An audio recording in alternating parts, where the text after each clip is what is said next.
based on how we started the class and what I said about reviews. But there is a review for you online, so you should find it. It's quite a big review. Like I said, I realize that I'm testing you over a lot of material. And again, if you haven't heard before, it is open book, open notes. So feel free to use that information for that. And I'll let you know how much of this material will be on the test as we move through. Our goal is slide 27, and so I'll just say that to start off.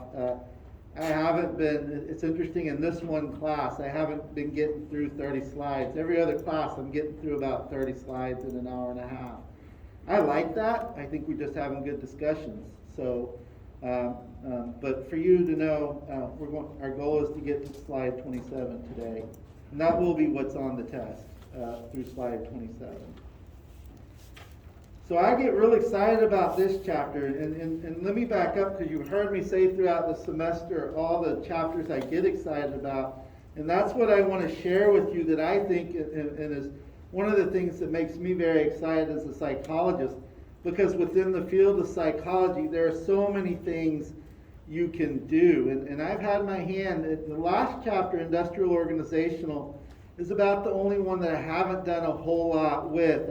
I was asked by like the doctors group and then the school to create tests on screening potential clients, patients, parents, but I didn't really pursue that too much. We went down the path with the school, but we couldn't find any particular instrument or set of questions that really filtered out the questions, and the school was only willing to pay so much, and so once we got to that amount of money, the school took what we had, and they eventually decided that it wasn't as helpful for them as they thought it might be.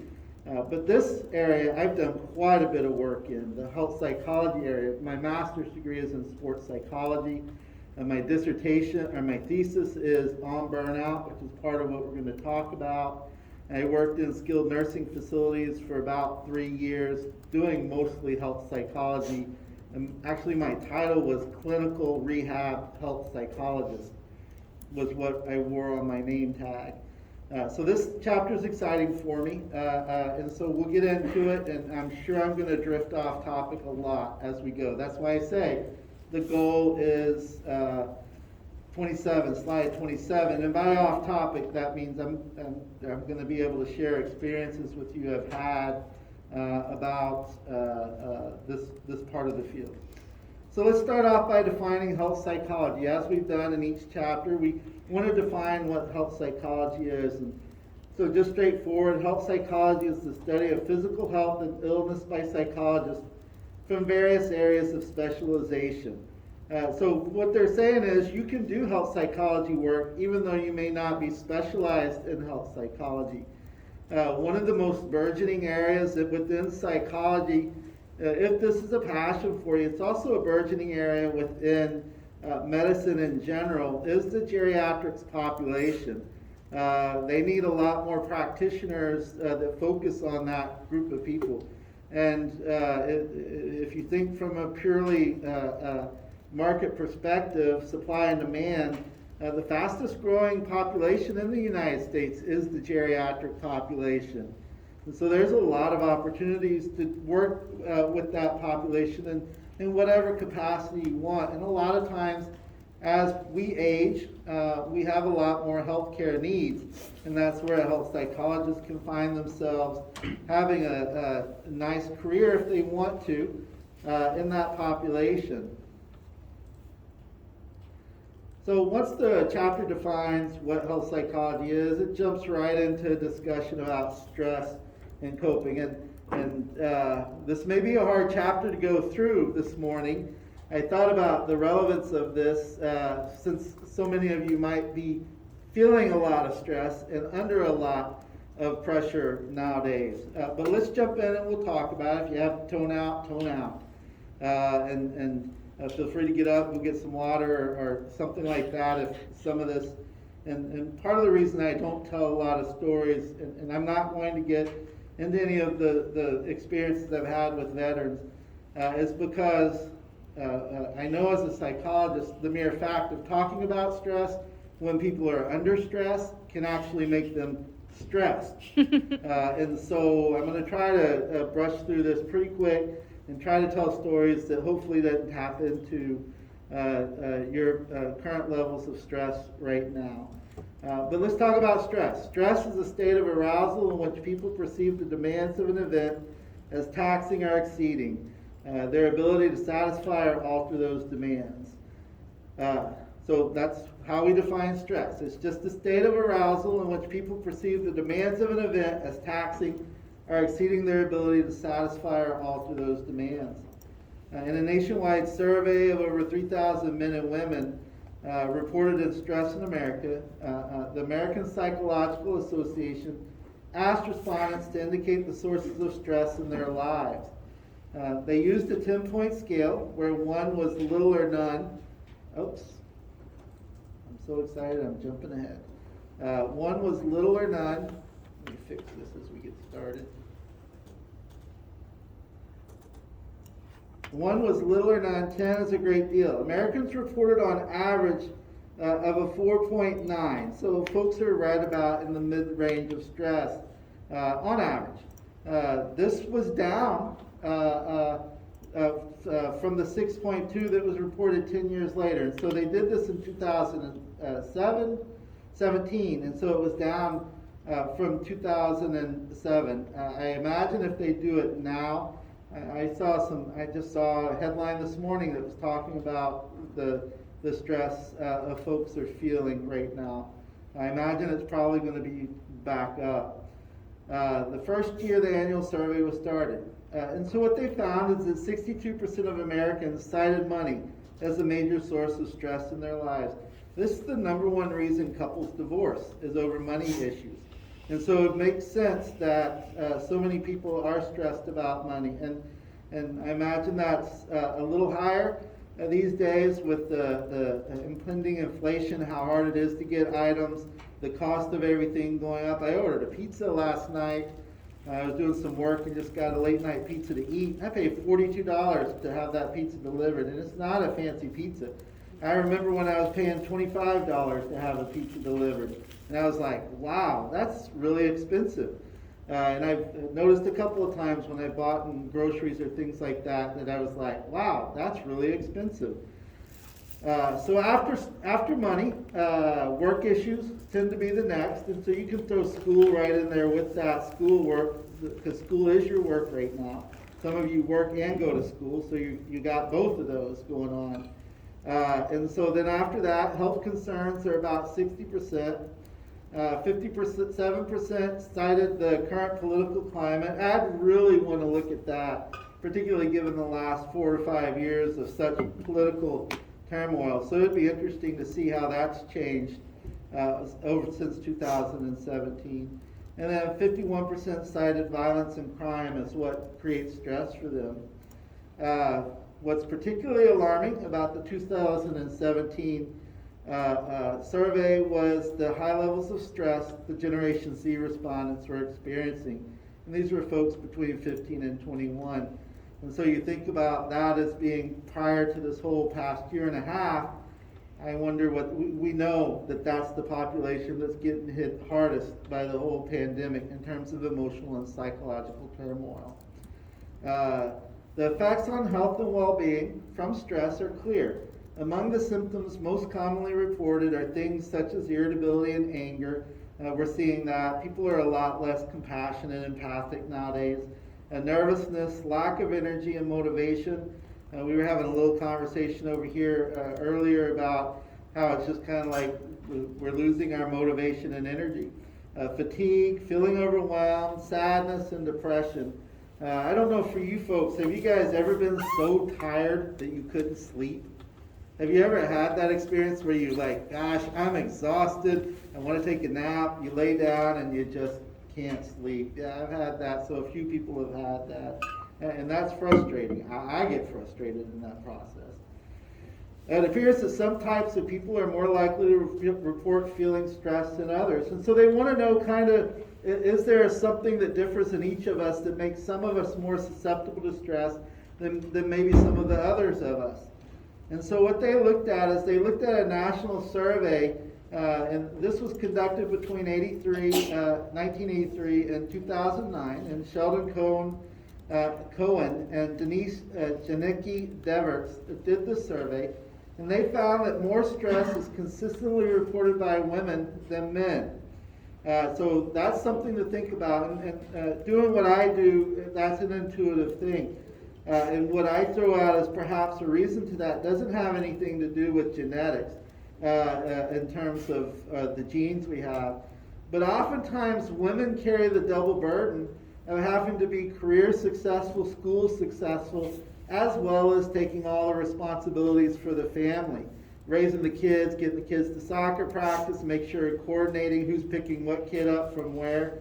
And so there is an extra amount of stress. Also, as we studied in previous chapters, women tend to focus on the relationship, and so they do a lot of more nurturing. If they are in a relationship with friends or even significant others, they do a lot, they spend a lot more energy taking care, doing those subtle things, sending the gift cards, sending the flowers, doing that kind of stuff, to take care of the relationships there, and than men do. Men in general, and we're speaking statistics, we're not speaking to any one of you as an individual, but in general, men tend to focus on that less. So that might be the reason why women experience more stress than men. Minority respondents experience more stress than whites, and we've talked about that in some of our other chapters, due to kind of the influence of culture and just the narrative that exists in our male, patriarchal dominated white culture. And that creates extra stress on folks that don't fit that particular demographic, which women would fall into that also. People who are unemployed rather than employed tend to be more stressed. Those who are employed rather than retired, they're calling this the Great Retirement since the COVID, and they're talking about that as an economic force. A lot of baby boomers have decided to retire. They had put off retirement, and now they're retiring, which creates a lot of opportunities that weren't there prior for folks. But those that are employed tend to be more stressed than those that are retired. And people in general who are younger, less educated, and have lower incomes tend to be more stressed than those that are older, more educated, and have higher incomes. So Lazarus and Folkman in 1984, the stress and coping process, they looked at this, and they said this is an ongoing transaction between individuals and their environment. Faced with an event that may prove threatening, our subject appraisal of the situation determines how we will experience the stress and what coping strategies we will use. In other words, that thoughts, feelings, and behaviors we will employ to try to reduce the stress. And so what they're talking about is each person has a different thing that creates stress for them. For me, standing in front of a group of people and talking is not something, sure, I get a little anxious prior to doing that, but in general, it's not overwhelming. And once I get started, I move through that pretty quickly. But for some people, the idea of doing this is completely terrifying. I've worked with a number of folks throughout my career just on some strategies. There's clubs out there created, organizations created on the whole prospect of public speaking. But just because this doesn't create as much stress for me, and it might for some folks in the audience, it doesn't mean there are other things that don't create high amounts of stress for me that for you, you're like, not a big deal. And so we all have the different things that create stress for us, and they're all in our head. I don't mean just in our head. I'm not saying they're not real. But that is the main place that differentiates what creates stress for one person versus the other. It's just life experience and what created those experiences for you. Effective coping helps folks to maintain good health. Ineffective coping can cause harm. And so one of the things we know as psychologists, mental health care professionals, is that is people will develop tendencies to help deal with stress. And we all have coping strategies. Some of them are healthy, some of them are not. Some unhealthy coping strategies is alcohol and drug use. That is what some people use to cope with their stress. Some people will go take a jog or go for a run, and at some point those things can become detrimental, but for the most part, in moderation, they're not detrimental. Those are good coping strategies. And there's all kinds of other things. Some people go shopping when they're stressed, and the easy access of jumping online, and even with your phone, you can be sitting at a stoplight and you can go shopping. It's so accessible these days. Yes, ma'am.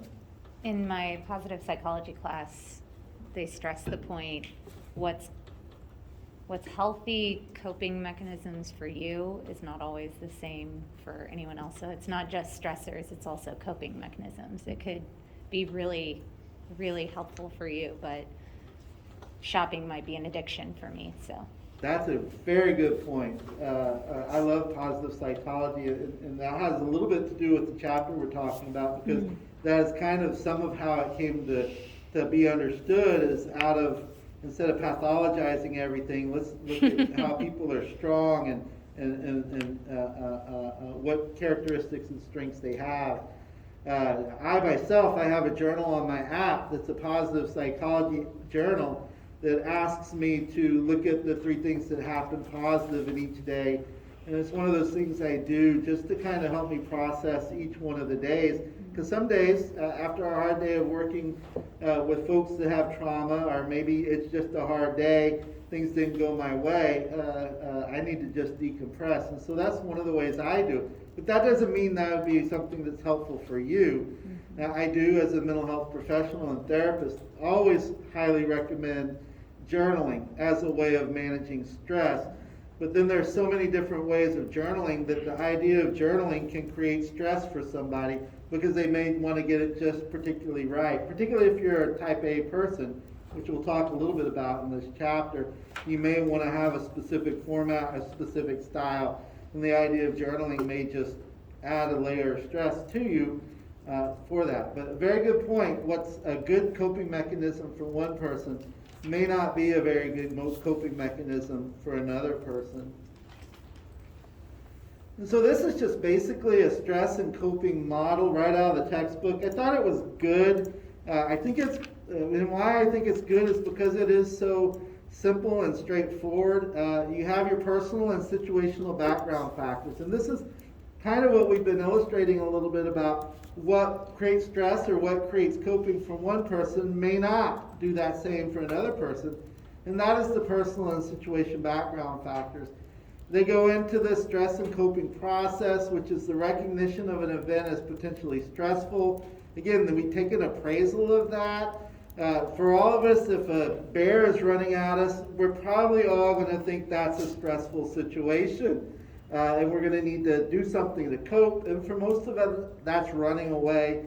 Or if you're taught to kind of stand and freeze, and you can trust that works. But to be able to do that when something big and mean is running at you is very difficult. And then that creates the whole outcomes for us. And so it's a pretty straightforward model. I liked it. That's why I put it in here. I just want to kind of bring it to your attention. And it is pretty straightforward. So basically, your personal and situation background factors go into whether a situation is potentially stressful. Then you make an appraisal of how stressful that is. Then you create coping behaviors. And then you have the health outcomes as a result of that. And that can be things such as very poor sleep. And the less sleep you get, the more likely, the more impaired your immune system gets. And we'll talk about that later in the chapter. And then the more things like colds and all those kinds of things creep in. So I've given you a lot of information to this point. Let's do a quick check-in.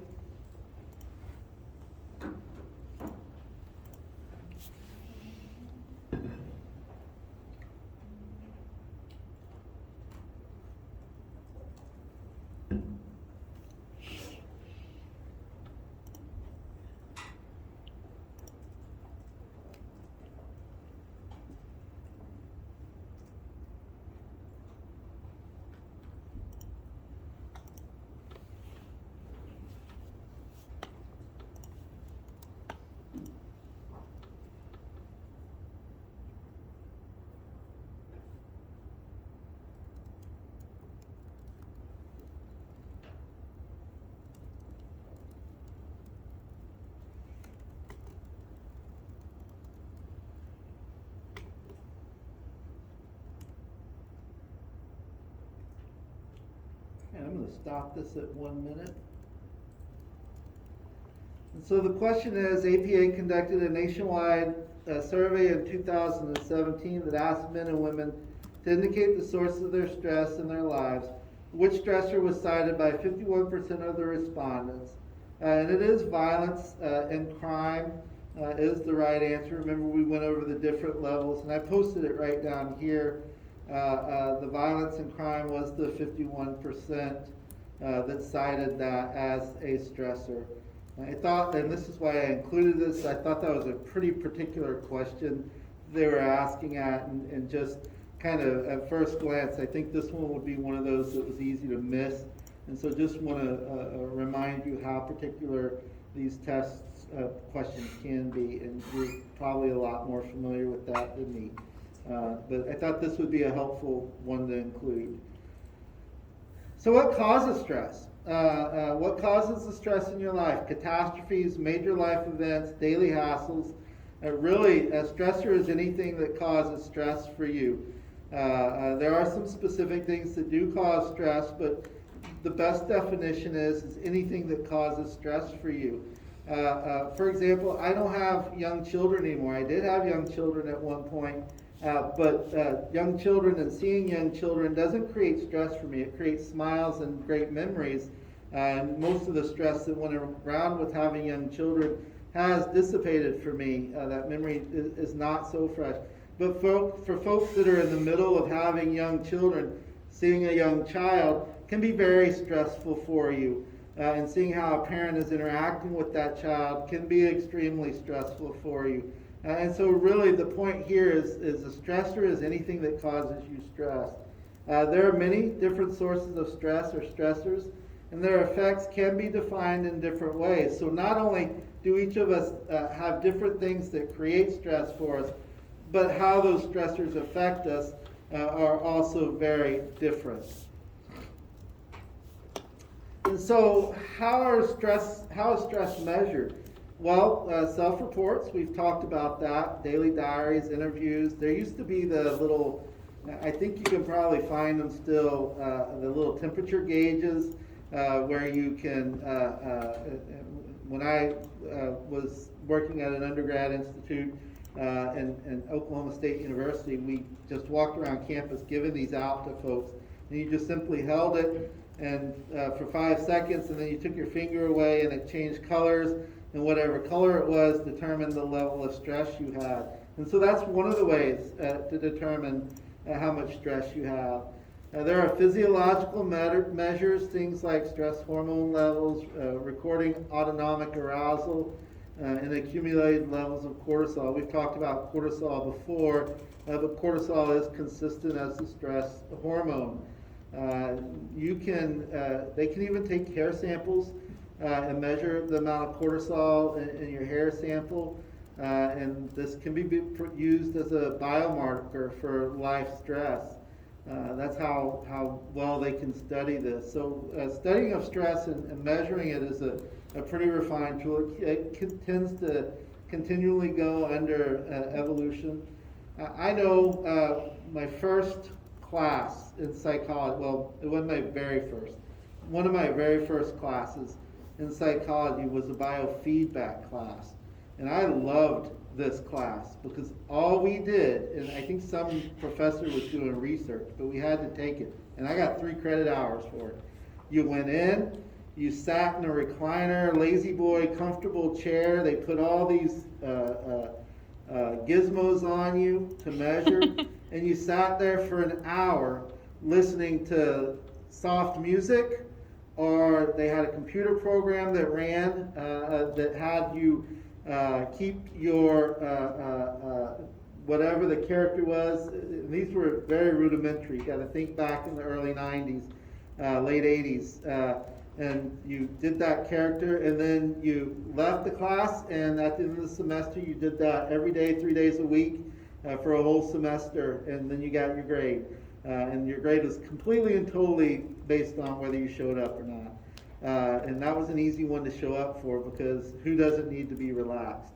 But in my practice, I use little simple things that I can plug into my phone and I put on people's fingers. That then we walk through some relaxation techniques, and it's biofeedback, and they need to get their self into a certain part in the program, and it just begins to train that. So there are physiological measures that can help you measure stress. Then we talk about post-traumatic stress.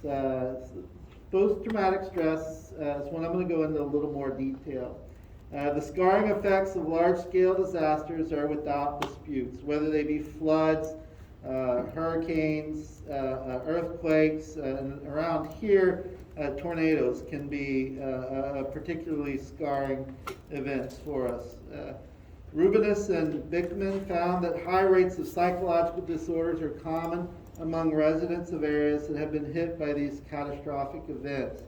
In a study of disasters involving over 377 counties, a team of researchers found that compared with the years preceding each disaster, the suicide rate increased. And so what they're saying is before the disaster occurred, and let's use like Hurricane Katrina as an example because most of us are familiar with that. Hurricane Katrina struck. Prior to Hurricane Katrina, the suicide rates in that area, and I'm just using this as an example. I don't know these statistics exactly. But before a natural disaster occurs, the suicide rates are 14% lower. After the natural disaster occurs, suicide rates increase by 14%. After floods, 31% after hurricanes, and 63% after earthquakes. And so when disasters happen, the mental health, it takes a toll on folks. Yes, ma'am. Is that the reason why oftentimes it's cited that it will take much longer than just the few weeks after a disaster to calculate the total life loss due to the actual event itself? Because it's not just who literally died because of a storm, it's also all of the side effects, the ripple effects of it. Yeah, and so that's a great question. And so my first thing is I would say I don't think that's what they're counting. Oh. Because people don't tend to focus on, other than mental health professionals, that residual effect. I know with my military folks, the fact that, and this has only become a thing, particularly the Vietnam War, and to a lesser extent Afghanistan and Iraq, is that a lot of those folks, 24 military folks kill themselves a day. And that was 2 years ago. It was down to 18 last year. I don't know what it's been since last year. Since COVID? So those aren't statistics that are ever counted as part of a conflict. And so what I would say is that I don't think so mental health is always the wicked stepchild of medicine. And the interesting thing is in my career, and I speak more in my career, mental health tends to be housed in basements of buildings and tends to get funding last. So my point of all that is those statistics until now haven't really been counted. Now, I will say over the last 2 years, there has been a strong effort to look at mental health, and there's a lot of stuff coming out now that wasn't there 2 years ago. And so I would say no to that question, but then I have to encompass that in I don't know for sure. So I would say I'm making an assumption that that's not what they do. But the point is a very valid point. What are the long-term consequences of this on people? And you have to remember, very few people are actually willing to admit that their mental health is part of what they're struggling with. And so even if you were to go survey people afterwards, immediately afterwards, you're not going to get as accurate as a number because just the stigma associated with mental health. And I think that will change because there's a lot of efforts out there right now, particularly over the last year and a half, about trying to help take some of that stigma of mental health away. So I'd have to say no, Okay. but that doesn't mean I'm right. So that would be a good thing to look at. That actually may even be an area of research to look at how mental health is accounted towards long-term disasters. I do know the Red Cross has an organization that as a mental health professional you can be part of, and it's the Disaster Response Network, and you can travel, be part of their traveling network and go all over the country debriefing folks after natural disasters. You have to volunteer, you don't get paid to do that, so you do have to be established so that you can take the time to do that. But it is an exciting network to be part of if you have the resources to be part of that. One of the things the chapter talked about is that it's not only the soldiers and combatants that are affected in war areas, it's also the civilian populations. With regard to mental health consequences, there was a study of 905 Jewish and Palestinian citizens, and this revealed that exposure to terrorism was associated with PTSD symptoms in both groups. We don't really need, we can look in our own country and see this. You think about the whole 9/11, and as this semester started, and what was this, the 20th year since 9/11? And that was a terrorist act, and many people have traumatic associations with that experience, and being able to talk about it. And for the longest time, it was something that only on 9/11 did people even talk about, and it's very impactful on folks. So PTSD is kind of, if you think about stress, is kind of on one end of a continuum, and these kind of micro stressors is on the other end of a continuum. Well, and I would even say no stress is on the other end of a continuum, because even relaxing things can be stressful for folks. So the chapter went into a conversation, or continued the conversation about crisis and catastrophes. A nationwide survey of 6,000 Americans ages 15 to 54. They found that 8% of the population, 5% of men and 10% of women suffer PTSD in the course of a lifetime. Symptoms often persist for many years. Traumas we're witnessing a murder, injury, the death of a loved one, life-threatening accident, serious illness, war, fires, and natural disasters, physical and sexual assaults, and witnessing prisons. These are different things that create trauma. As a mental health professional, what I highly recommend you do is create a strategy to help you deal with what's called residual trauma or secondary trauma. I can remember really, particularly in one of my, so I was in my postdoctoral fellowship, and I was supervising someone, and that individual was a master's level clinician getting her PhD. And she had just had a session with somebody that had been in an auto accident. Actually, on their way to coming to counseling, they had the auto accident.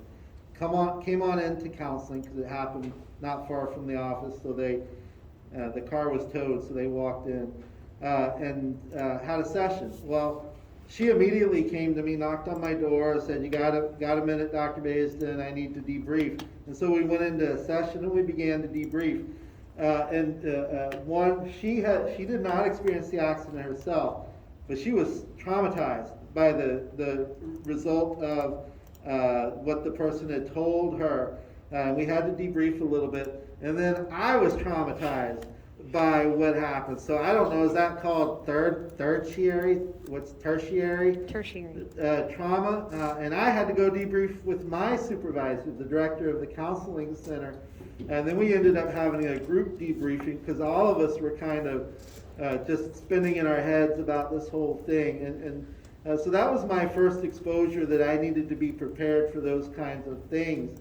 And the stories are interesting, and the challenge with trauma is you are trying to get into the story, you're trying to help the person down from it, but in that process, you're also creating the stress because you're actually holding on to it. Part of your job as a mental health professional is try to hold on, at least in that hour session, with some of what they're talking about and try to relieve them of some of the burden of that. It's a lot more complicated process than that. I'm definitely oversimplifying it. But it's something to be prepared for. And so about 8% of the population suffers from PTSD.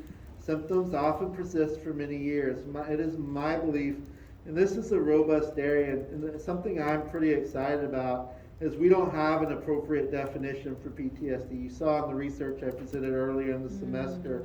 And I think once someone has PTSD, I don't think it really ever goes away. I think there'll be times where it's better and times where it's worse, but it's kind of starting to recognize that and starting to understand that helps treat people with PTSD.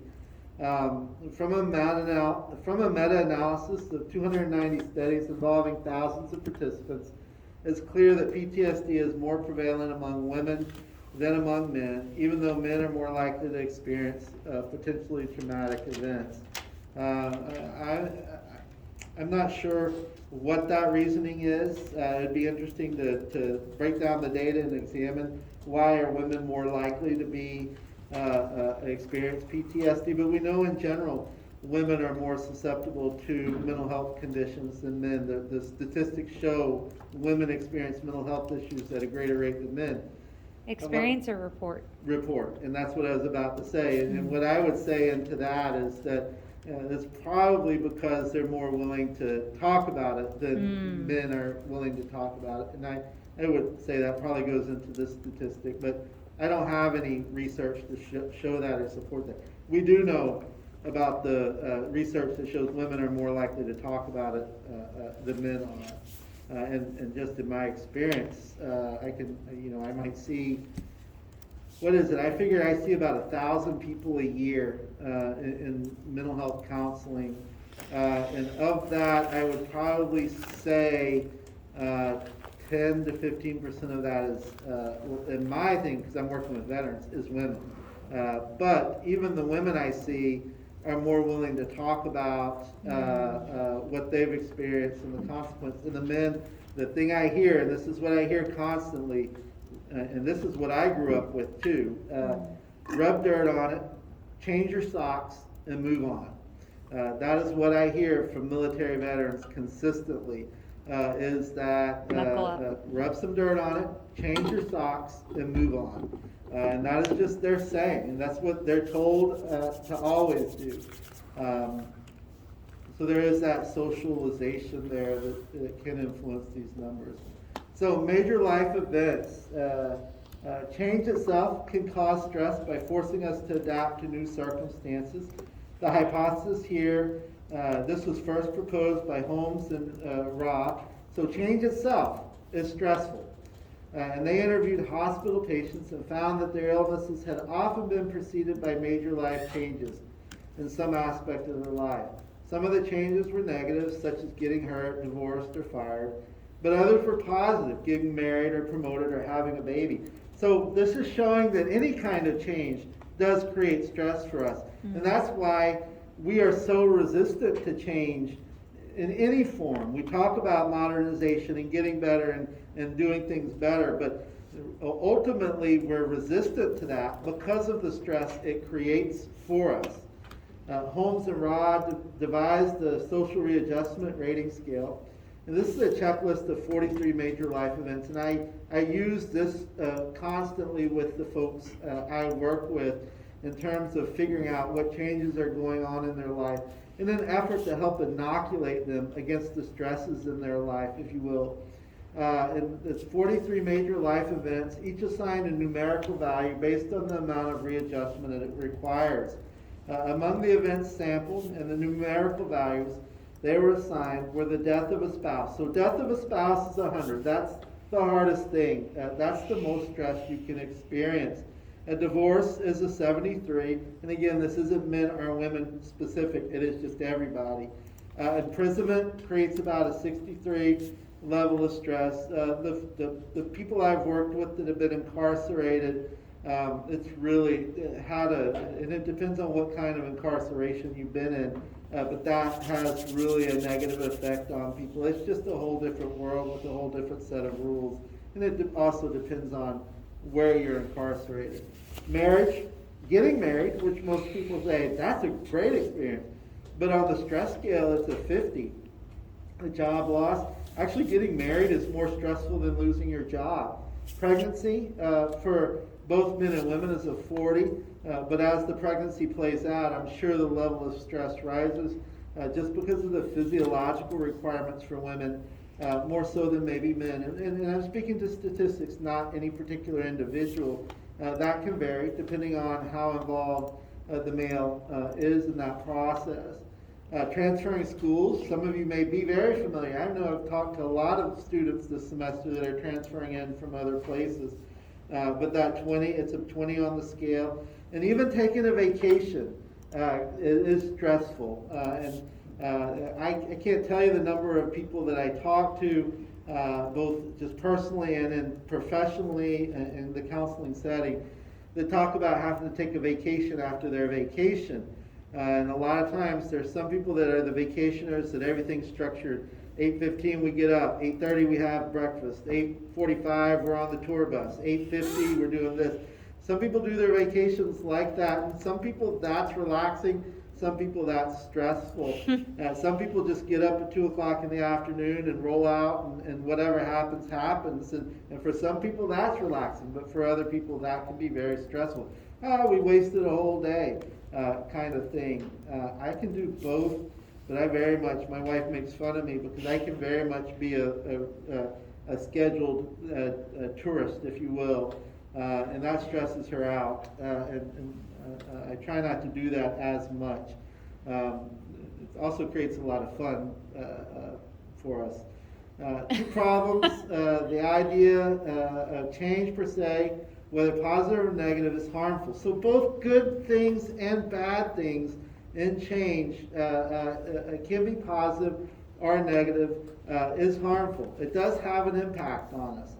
And some of the reasons for this, there are two main reasons the research, I think, that talked about, is that there's a statistical link between negative events and illness.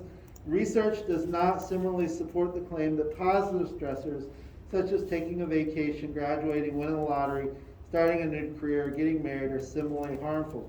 So there's a couple of things challenging this idea that regardless of what stress there is harmful.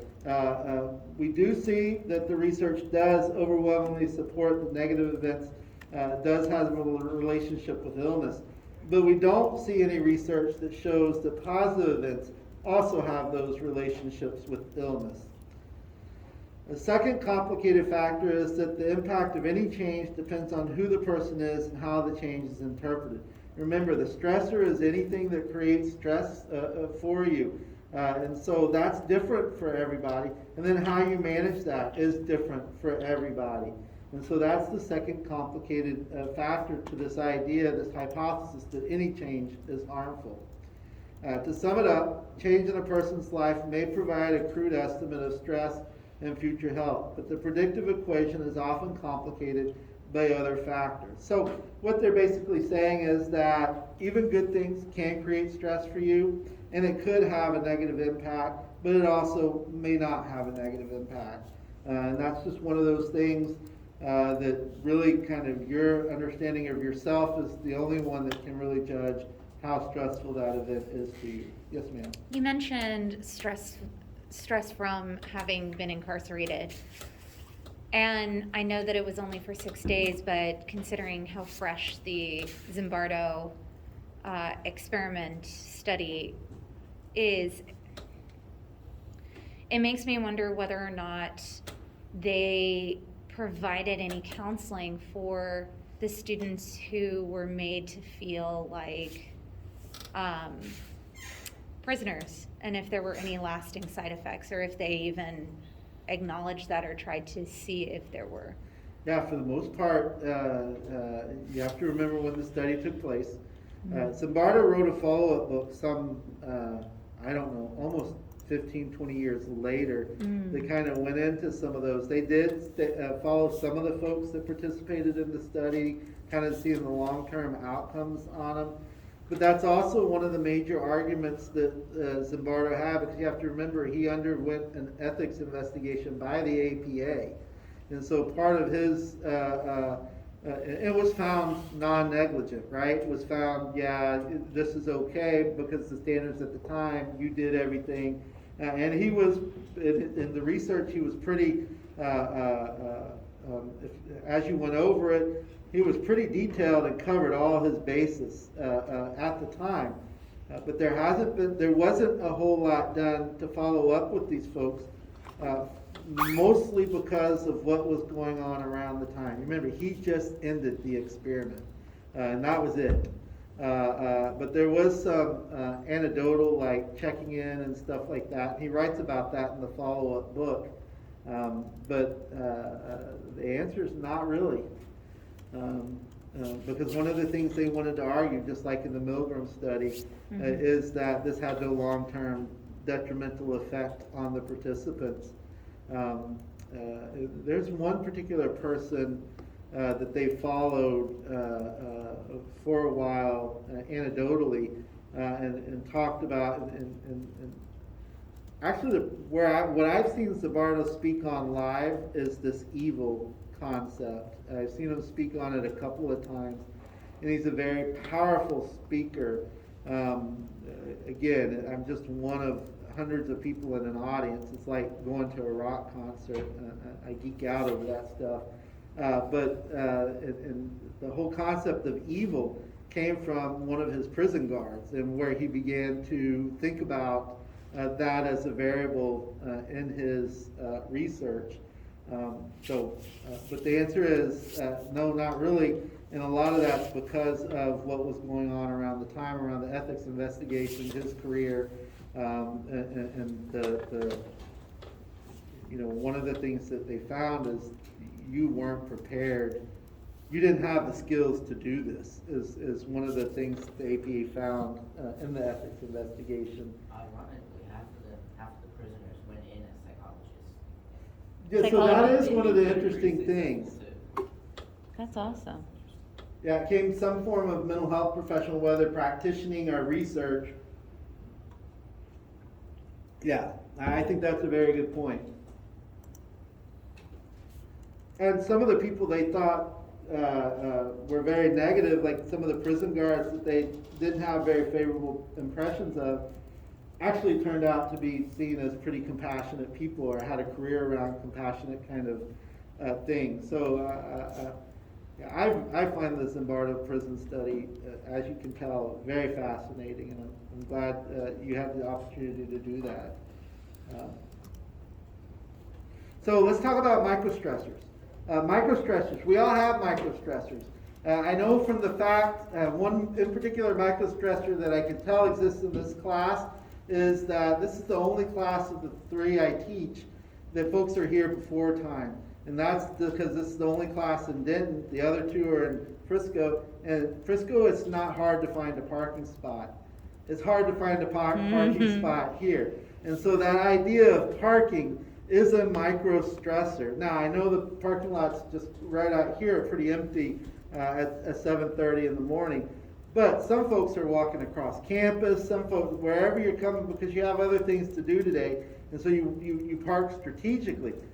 But I know, like, what was it, the first or second class we had, I got in my car, and I had forgotten, because I'd been off the college campus for so long, to drive over to the psych building, Terrell Hall, to meet with some folks over there. And yeah, I spent 30 minutes trying to find a parking spot, and eventually I just drove back over here, and fortunately the spot I left was still available, and then I just walked over there. And at that point, I didn't even know where Terrell Hall was related to this building, but I've since found out it's just a couple of buildings away, right up the sidewalk. So, but that was a stressor for me. I circled the parking lot for a while, and I'm sure every one of you has that stressor on a daily basis if you come to class, if you're driving. Job burnout, commuting, financial pressures, plus just to get here. I remember one of our first class periods, there was a major accident, and a lot of people were affected by that, just trying to get here on time. Socioeconomic status is a powerful proxy for the hassles of everyday life. Workplace burnout, daily commute. I've talked about those already. Let's do a knowledge check. I've given you a lot of information. And so microstressors are an important thing to pay attention to. Waiting in line at a grocery store, waiting in line at, well, if anybody goes to Chick-fil-A, you know that the part of that experience is sitting in their queue, waiting for just to order.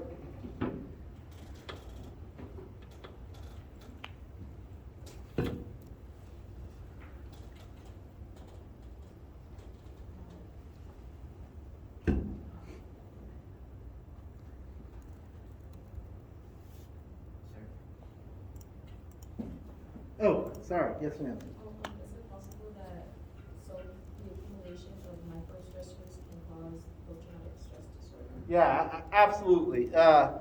And again, so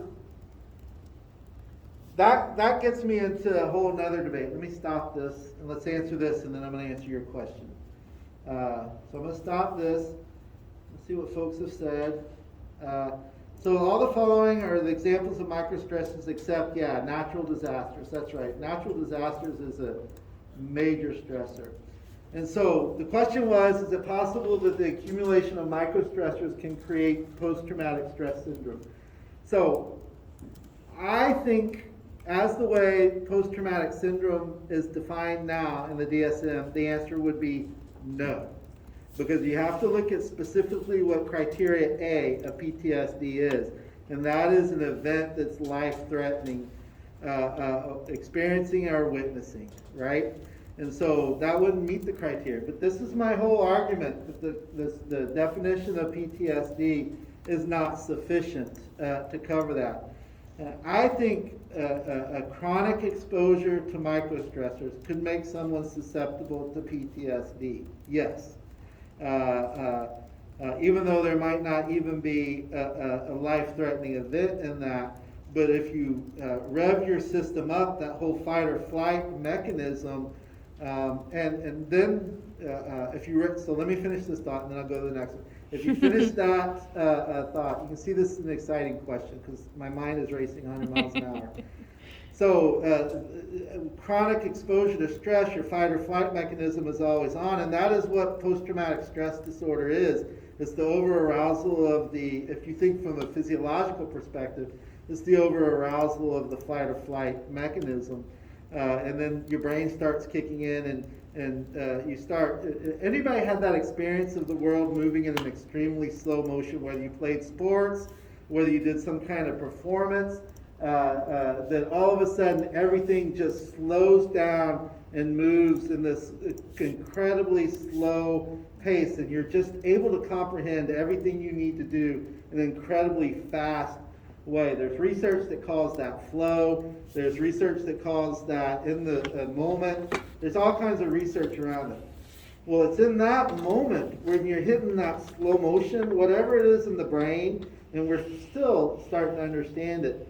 That's where the trauma comes, because it's those things that you remember because they're slow and they're amplified. And if you ever talk with somebody that talks about their trauma, it's something that happens like instantly. But for them, they're like, it was like 30 minutes. It felt like 30 minutes, even though it was like 2 seconds. And because everything slows down in their mind. And so when you get in this place of micro stressors on a day in and day out basis, your body is so hyped that it clicks you into that slow motion kind of, it's called flow is what the research mostly calls it. But I don't think that's an appropriate term when we're talking about PTSD. And this is why I think there's so much to understand about this. But it clicks you into that moment. You may be sitting at a stoplight because you're late for this very important event that you've got to do, it's just amplifying your stress. And all of a sudden you get in the slow motion, and how long you're sitting at that stoplight feels like it's hours, even though it's not any longer than you ever sat before. And that can start creating some of the physiological responses of trauma. So the answer is yes. I think that that's possible. But then the answer is no, because if you're using the DSM-5, you do not meet criteria A. Yes, ma'am. What's it called? Well, in the definition of the DSM-5, right? Yes. Is it the 5? Yes. Okay. So it says So you said it has to do with the appraisal of the situation, right? So what if your brain is appraising that situation as a life or death situation? Yeah, so this is where the DSM-5 has some weaknesses, because if you come to me and you're telling me as my patient that this was a life or death situation, and me as the mental health professional uses the DSM-5 and I decide if that's a life or death situation for you. So then as the mental health professional, I'm deciding whether that meets criteria A or not. And so that's one of the big flaws. So when you start applying these definitions from the DSM-5, it's not a subjective, even though it's always subjective. But the whole point of the DSM-5 is to move away from subjective diagnosing. Although you can never, so I know I'm saying very confusing things, but that is the DSM-5. It's very confusing. So objectively, I could not stand in front of a court and say that you met criteria A, which is experienced or witnessing a situation that the outcome would cause death to you. Am I answering your question, or did I go off on a different tangent? Yes, so because the amygdala, right, that's what appraises if it's life Yes. or death. Yeah. So sometimes people who have anxiety disorder, right? Yes. If they're just literally just walking into a room, their brain starts going off and they're like, oh, this is a life or death situation. Absolutely. So that's one of the things that's the quickest way I diagnose with people with PTSD. So they meet that criteria. Is in those first 5 seconds they're in my office, they've scoped out my office. They know where everything is, and they position themselves to be able to access the door pretty quickly. And you can just watch that. I've done this for 20 years. I can just see when it happens.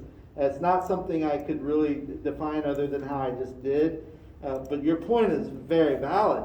But when we're using the DSM-5, and that's what you have to do to establish a mental health diagnosis, and again, it comes down to the argument, are you a fundamentalist in terms of how you use the DSM-5? If it's not written in there, it doesn't count. Or do you have some skill to kind of expand? Do you think of the DSM like the Constitution? It can be used as an interpretive thing, and it depends on where you are. If you're dealing with insurance companies, they're going to say no. And that's why many mental health professionals don't like insurance companies, because they do the letter of the law, and they're not in that room with you. And they say on a piece of paper, and that's always, regardless if you're in private practice or not, you always have to justify your diagnosis to get the money that you're charging a person if it does insurance. And insurance is not all bad. There's just some things that make it really hard. Yes, ma'am? So from my understanding, PTSD is a subtype, a type of anxiety disorder, right? So it used to be in the DSM-4 TR labeled under, so I'm getting very technical in my responses. And so the answer is no. It used to be labeled under the DSM-4 TR as an anxiety disorder, DSM-4, DSM-3 as an anxiety disorder. What's different in the DSM-5 is that it's now under a classification of disorders called trauma and other stressor disorders. So it has its own categorization now in the DSM-5. However, I found that PTSD overlaps a lot with generalized anxiety disorder, Sure. sometimes social anxiety disorder. Sure. And I think what differentiates PTSD from other anxiety disorders is just the fact that it's life or death fears. Even though mentally, a lot of people with anxiety feel as if they're always in a life or death situation. Yeah. But when you look at it objectively instead of subjectively, life or death usually means that your body is in a situation in which you can die. Right. You could die. Right. So I think that's what makes it so subjective, because when it comes to anxiety, you kind of create that illusion that you're in a life or death situation. But with PTSD, you literally were in an event in which objectively you could have died. Yeah, I think that that's a very valid statement, and it's one that I found myself making in certain situations. And so when we talk about PTSD and we talk about all those things you say, as a mental health professional, when I notice that, so I would use the diagnosis of PTSD and I would say that the social anxiety is subsumed in the PTSD. So PTSD covers it, and now social anxiety is just a symptom of that PTSD versus being the major thing I'm focusing on. This is, so it's subsumed in that. And then there's also some arguments that depression goes with PTSD. And when I see that in folks, I say depression is subsumed in the PTSD. It's so hard for them just to leave their house that they are sad because they have no social support or for whatever reason. And so the depression's not what's keeping them from leaving their house. It's the PTSD, and the consequence of that is the social anxiety, the generalized anxiety, the depression, those kinds of things. So that's how I categorize it and use it. That doesn't mean, and that's subjectively how I think it should be used. Like if I was teaching a course on how to do that, that's how I teach. I teach people, I train people all the time. I even get texts. I'm not wearing my watch today, but a lot of times when I'm teaching, I'll have one of the people I've trained texting me because she's pretty new. And she'll be asking, okay, I just saw the person, and this was what I saw, what do I do with that? And we talk about it because it gets pretty complicated. But if it was somebody else teaching it, they may teach the subjective version or objective version differently. And that is the whole argument against the DSM-5, is that this objective interpretation of the DSM-5, unless you're a fundamentalist, is objective. Everybody interprets differently what that says. So you're not wrong what you're saying, absolutely not. But if you ask me objectively, I would say those things are subsumed in the PTSD, right? Yeah, so like, sorry, I'm very interested in this Me topic, too, so I have a lot and to I say. can run on off a tangent forever about this, yeah. So, when would the depression or the generalized anxiety be enough to the point that the patient receives a double diagnosis or triple diagnosis even? Yeah, so some of the psychiatric research says they can't. They're not comorbid conditions. Some of the research talks about, because what then defines, we're speaking specifically out of the DSM right now. What defines the depression is all symptoms of the PTSD. So it's like if you came in and you have a bone sticking through your arm, and I put a Band-Aid on that because you have a cut on your arm. That would be the depression in this case. But that cut's not the problem. The bone sticking through your arm is the problem, and that actually needs to go be surgically repaired. And so when you ask when then would the depression be the main thing, I guess it would be when that bone has been surgically repaired. Now we focus on the rip in the skin, the cut, whatever, the place where the bone was sticking out. But then my whole idea of conceptualizing PTSD is that never is ever fully healed. And so then that becomes another objective piece to it, right? Is that each clinician is going to focus on that differently. Okay, so it varies. It's going to vary. It absolutely is going to vary. But these are all really good questions. And these are questions I deal with when I train people to come do what I do. These are questions we have all the time. This is something I spend lots and lots of time talking about. I can get pretty excited about it, so I know I can go down this path pretty quick. So I hope that was helpful. It really was, yeah. Okay. I love abnormal psychology. I do too. Yeah. All right, so we got about 5 minutes. I do want to speak, and one of the things that I think is very important, and I'll skip right to this, is I used to teach this a lot. This is one of the areas that when I worked on universities, I'd come in and talk to sports teams about this. And this is Hans Selye's and I never say it right, general adaptation syndrome. And this is very important for everybody to know. So I'm teaching you this, one, for this class, but two, just for you to have this information in general. So sports teams pay consultants lots and lots of money to teach them this stuff. And basically, this is the whole point of what they call tapering. Any of you do any kind of swimming, long distance sports, any endurance-based sports, is they'll train you, they'll train you, they'll train you, they'll train you, and then they have you taper. They just stop training. And part of that is, and that usually happens a week or so before the competition, a couple of days before the competition. But part of that very concept is that you're training the optimal level of stress so that as an athlete, when it comes to the competition, you perform at your peak level. And so what this is this is no stress. This is exhaustion. You're overwhelmed. This is where everybody is this point of the semester, right? You're all in this exhaustion phase. And somewhere right here is what teams pay consultants lots of money to train. How do you keep the athlete? This is your optimal level of performance, or what we call zone or flow.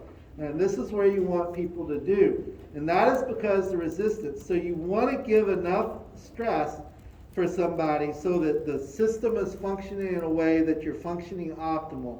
But once you hit this place, and how you know when you hit this place is you're now into those places where you can't sleep even though you're so tired. You have a cough, you have a sneeze, you start feeling sick, it's hard to eat, you're hungry, and you just get tired of being around people.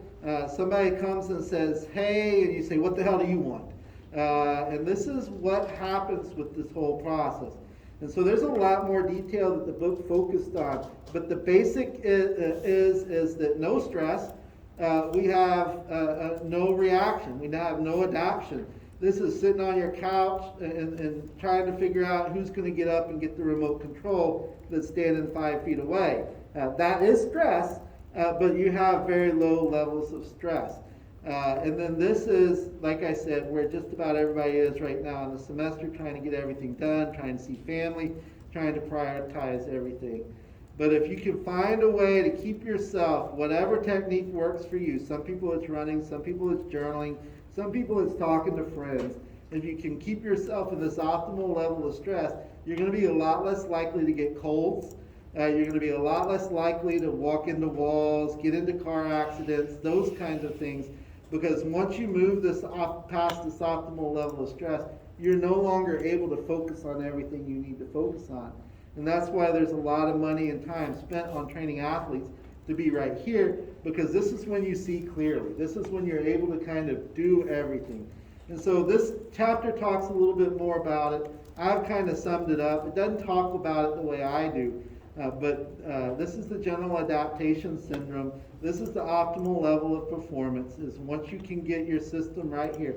Give yourself enough stress that you can function here. This is when you study and it takes you 5 minutes to study versus the hour and a half it may take you at other times. Everything happens for you just in an easier amount of time because your system is primed when you're in this optimal level of stress. All right, well, that's the end of our new information. Have a very nice Thanksgiving. I will be here the week after, both Tuesday and Thursday. I will have the review for the optional final exam for those that take it, and that's what we will do those 2 days. I've enjoyed having you in this class. This is the last day I see you, so take care. Yes, ma'am. If we do not need the final exam or the cumulative exam, Then this would be your last period. no. Yeah, unless you just want to come and hang out. Okay, and my second question is, you'd mentioned earlier in the semester that extra credit points Yes. might be given for the iClicker. Do you know about how much or at what scale? Yeah, so I've done what I was going to do with that. So there won't be any points for the iClicker activity.